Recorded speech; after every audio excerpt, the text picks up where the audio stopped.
नमस्कार, स्वागत है आपका भीम न्यूज इंडिया, देश के सबसे प्रमुख और विश्वसनीय चैनल में। आप देख रहे हैं भीम न्यूज इंडिया। नमस्कार, मैं आपके साथ हूं। आइए जानते हैं आज की ताजा अपडेट्स। देश और दुनिया में क्या चल रहा है उसकी पूरी जानकारी लेकर हाजिर हैं। सबसे पहले बात करते हैं आज के मुख्य समाचार की। विनय कुमार सिंघल के साथ देख रहे हैं आप भीम न्यूज इंडिया। हनुमान बेनीवाल ने यूजीसी बिल का समर्थन करते हुए कहा कि राजस्थान में यदि M3 के साथ जाट आ जाएं तो फिजा बदल सकती है। M3 में मीणा, मेघवाल और मुसलमान के साथ यदि जाट आ जाएं तो फिजा बदल सकती है, और यदि SC के लोग भी चले आएँ साथ में तो हम कुछ भी कर सकते हैं।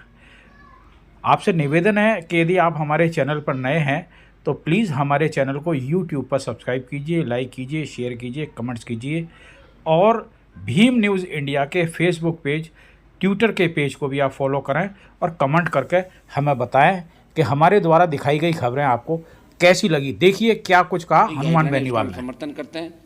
और लोकसभा के बाहर आपने भी मेरे बयान निश्चित रूप से पढ़े होंगे कि यूजीसी की जो गाइडलाइन है, आज भी देश के कई इलाके ऐसे हैं जहाँ अलग अलग जातियाँ अलग अलग जगह, कहीं ओबीसी के अंदर है, कहीं ओबीसी के अंदर नहीं है।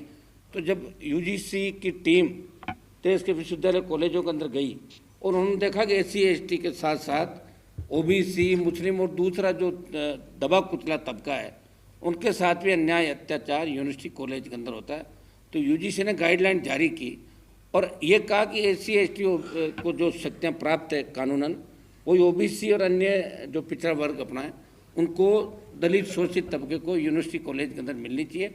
इसको लेकर देश के अंदर बहुत से लोग जो कभी कॉलेज नहीं गए, यूनिवर्सिटी की डिग्री नहीं ली, वो भी बैठे हैं सड़कों पे। तो भाई आप क्यों बैठे हो, आपको क्या पता यूजीसी क्या है? बोले यूजीसी का पता नहीं, ऐसे ला के बिठा दिया।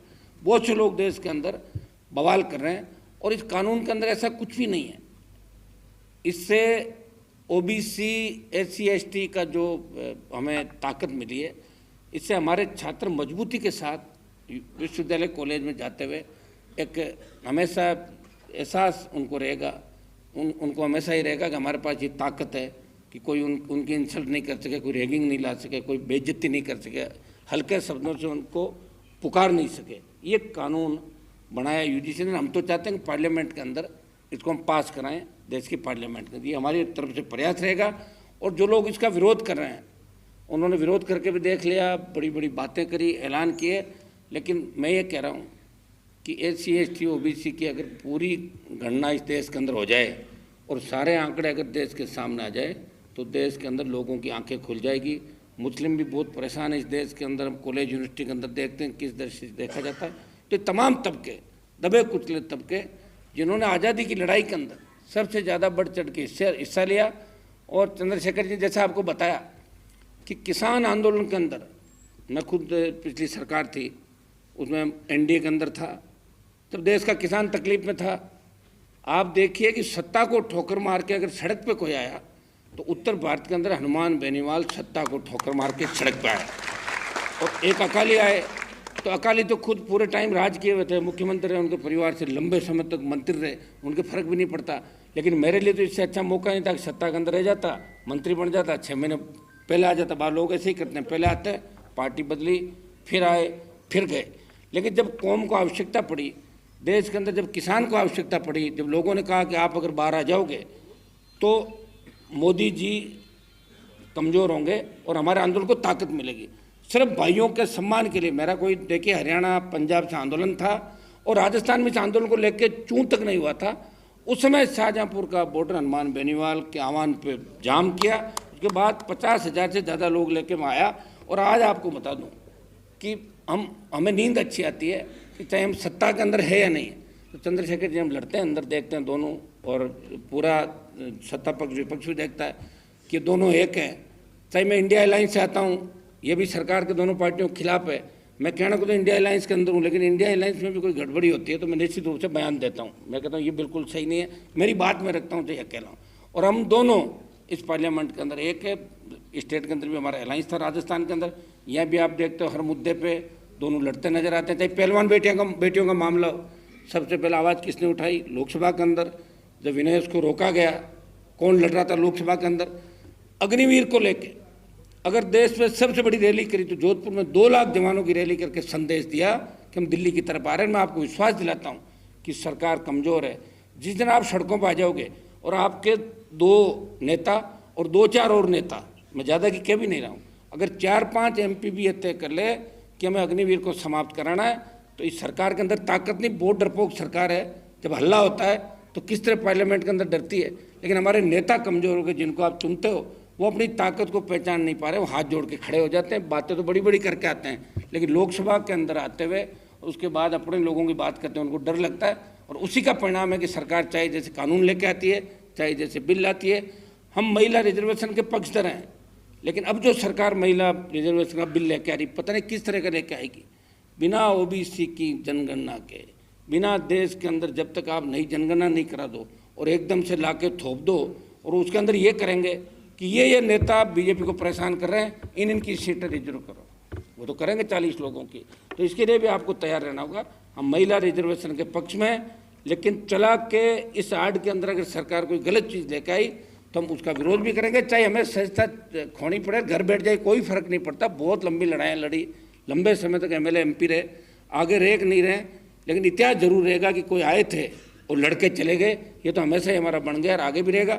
आप लोगों ने बुलाया, आज हमारा दोनों का वित्त विधेयक पे बोलने का नंबर है, पता नहीं आएगा कि नहीं आएगा नंबर। जब तक जाएंगे हो सकता है वित्त मंत्री खड़ी हो जाए, लेकिन फिर भी आपने कार्यक्रम रखा, आप सबकी इच्छा थी और हमारे कहने से आपने कार्यक्रम को आगे भी रखा। अब की बार हमारी डेट दी हुई थी। आपके कार्यक्रम की जो शुरुआत दिल्ली के अंदर आपने करी है, इसका मैसेज पूरे देश के अंदर जाएगा। आज देश के कोने कोने के अंदर लोग इस बात को समझेंगे कि UGC की जो गाइडलाइन आई है उसको लागू कैसे करें। इसके लिए देश का तमाम जवान, किसान, दलित, शोषित मुस्लिम तबका आज से चालू हो जाएगा सोशल मीडिया के साइट पे। और दूसरे तरीके से मैं आपको कहना चाहूँगा कि दिल्ली, मैं राजस्थान से जरूर आता हूँ, लेकिन दिल्ली हरियाणा का मेरा बहुत लगाव। मैं विश्वविद्यालय के अंदर राजनीति करता था, धूप सिंह जी तो हमसे आगे थे। हरियाणा के बच्चे LLB करने के लिए जयपुर आते थे, और जो जयपुर आ गया वो बिना एडमिशन वापस नहीं गया। मैंने कभी परसेंटेज नहीं देखी उनकी, कितनी है भैया, कि 40 करा दो, 38 करा दो। चाहे मेरे खिलाफ खूब विधानसभा में बोले, FIR कराओ, ये कराओ, वो कराओ। मैंने कहा पढ़ने का हमारा अधिकार है और हर कोई चाहता है वो राजस्थान विश्वविद्यालय के अंदर पढ़े। हरियाणा में परसेंटेज ज़्यादा जाती है कुछ ज़माने के अंदर।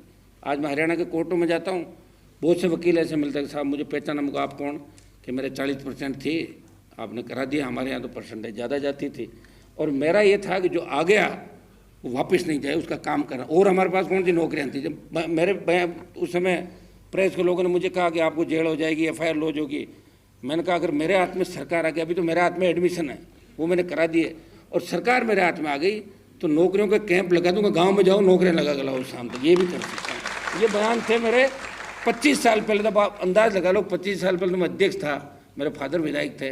अब तो मैं 6 बार खुद जीत गया, 4 बार MLA, 2 बार MP, छोटा भाई रह लिया, परिवार पूरा रह लिया। इसलिए राजनीति के अंदर हो सकता है मंत्री नहीं रहे, लेकिन वो मंजिल मुकाम मिला, नए लोगों को हमने ताकत दी। और बहुत से नए नौजवान जो हमारे स्टेट के अंदर कुछ घरानों की राजनीति चला करती थी, आज हर नौजवान नेता भी बन रहा है, उनको पार्टियाँ टिकट भी दे रही है। और हम दोनों तो पिछली बार बहुत से लोगों की मदद भी करी। हमने हमारी पार्टियों का नुकसान किया, अरे ठीक है यार, हमारे खड़ा करने से मजबूत आदमी हार जाएगा, रहने दो। तो इसलिए नुकसान खा के भी कौम की, दलित, शोषित, पीड़ित की रखवाली हमने करी। मुझे याद है विश्वविद्यालय का वो दौर जब JC बोस कांड हो गया था, उस वक्त किस तरह दूसरे लोग हमारे समाज को बदनाम कर रहे थे। उस वक्त विश्वविद्यालय के चुनाव थे, 10 दिन बाद चंद्रशेखर जी, JC बोस कांड के अंदर हमारे 100 लड़कों को रेप के मामले में धूप सिंह जी, याद है आपको, किस तरह बंद किया था। हमारे बड़े लोग जयपुर छोड़ के भाग गए थे, जितने भी थे बड़े बड़े जो भाई साहब लोग थे ना, कोई कहीं भाग गया, कोई कहीं भाग गया, हम वहीं थे। और उस समय अगर हमारा साथ किसी ने दिया तो मीणा, मेघवाल, बेरवा, OBC, मुस्लिम, गुजर, यादव, ये साथ थे और जाट साथ था। और उसका परिणाम ये हुआ कि JC बोस कांड की जो आग थी उसमें भी हनुमान बेनीवाल निर्दलीय अध्यक्ष बना था 1997-98 के दौर के अंदर। और अध्यक्ष बनने के बाद फिर तो आपको कहने की जरूरत नहीं, पहले बिना अध्यक्ष हम तो कॉलेजों के अध्यक्ष थे, यूनिवर्सिटी के थे। उसके बाद इसको दायरे को बढ़ाया, हमने बढ़ा के प्रयास किया।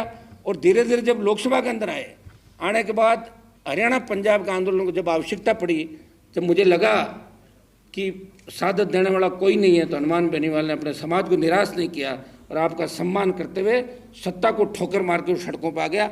और मैं आपको विश्वास दिलाता हूँ, चंद्रशेखर जी जो बातें कही, अग्निवीर का भी हम विरोध करेंगे, दिल्ली को हम घेरेंगे आने वाले दिनों के अंदर।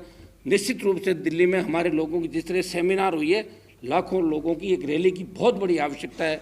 जो पुराने ज़माने में चौधरी चरण सिंह जी, चौधरी देवीलाल जी, मैन सिंह टिकैत आंदोलन करते थे, उस आंदोलन की आवश्यकता है। आज मुझे बताएं, बाबा साहब ने जो हमें अधिकार दिया, लोग इस बात को क्यों नहीं समझ रहे?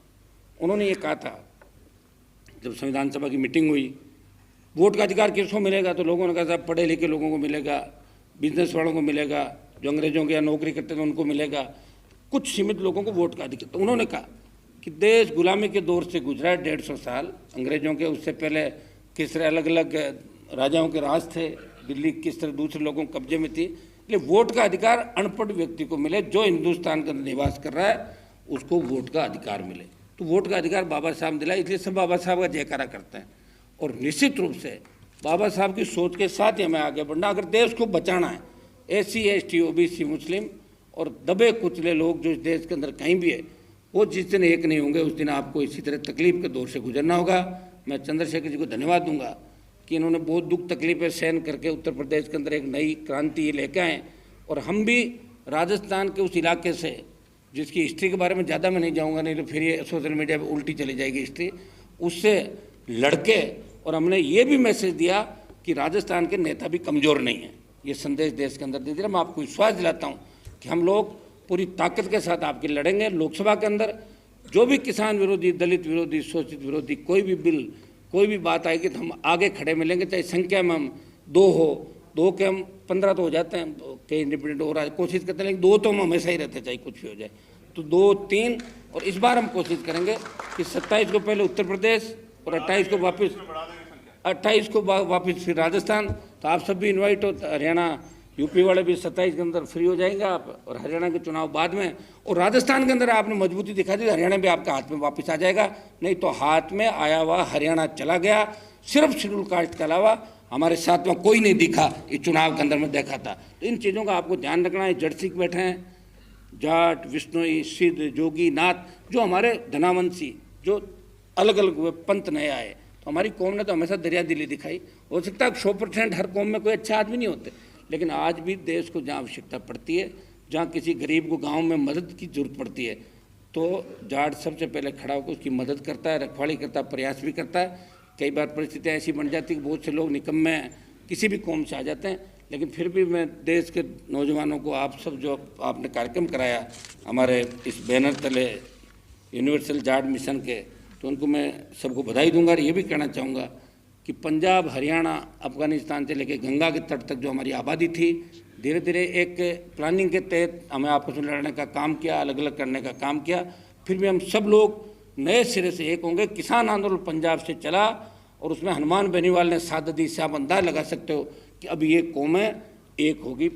UP, हरियाणा, पंजाब, दिल्ली, राजस्थान, मध्य प्रदेश और तमाम जो देश के इलाके हैं, वहाँ दबा कुचला व्यक्ति हमारे साथ खड़ा मिलेगा।